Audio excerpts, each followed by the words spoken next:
All right, let's talk about something that's on pretty much everyone's mind, artificial intelligence, and what it really means for the work you do every day.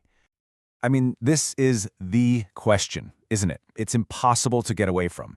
You see the headlines, you hear the buzz, and yeah, maybe you feel just a little bit of that anxiety creeping in. It's personal.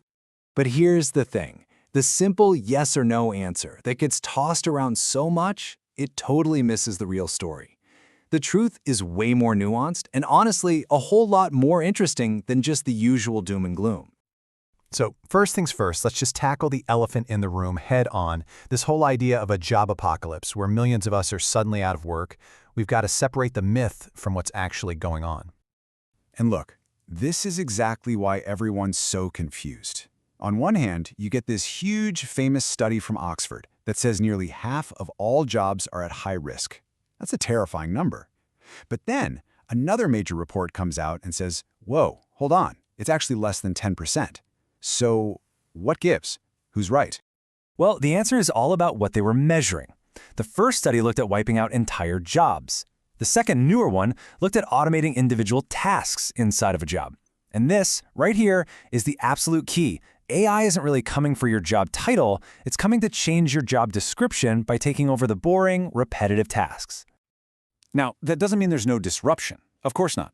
Some industries are definitely going to feel this more than others. You can see here that sectors with lots of routine work, think transportation, manufacturing, even parts of finance, are in for a major shakeup. So it's not about jobs going extinct, but they are absolutely going to evolve, and it's going to happen fast. Okay, but that's just one side of the coin, the disruption part. The other side of the story, the part we don't hear about nearly enough, is all about job creation. And this paints a totally different picture. So what's this number? 20 to 50 million. That's how many new jobs a McKinsey report predicts AI could create around the world by 2030. No, that's not a typo. We're talking about tens of millions of brand new roles. So yeah, AI is a force for disruption, but it's also a massive engine for creating new kinds of work. And we're not just talking about putting a new spin on an old job. We are seeing completely new career paths open up. I mean, seriously, think about it. 15 years ago, who would have put AI ethics manager on their resume or robot monitoring professional? No one. These are the jobs of the new economy, born from the very tech some people are so afraid of. Okay, so if our jobs are changing and all these new jobs are being created, what are we supposed to do? What skills do we actually need to succeed? Well, the answer might surprise you. This is what everyone assumes, right? That to survive in this new world, we all have to drop everything and learn to code. But is that really where the most valuable skills are going to be?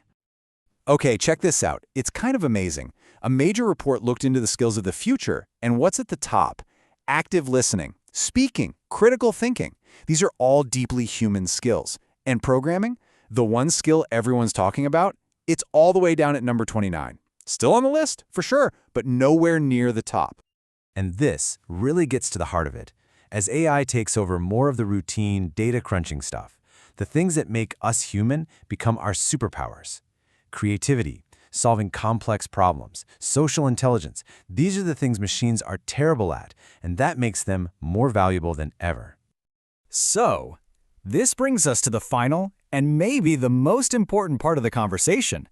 This isn't just about technology. It's about the kind of future we actually want to build for ourselves.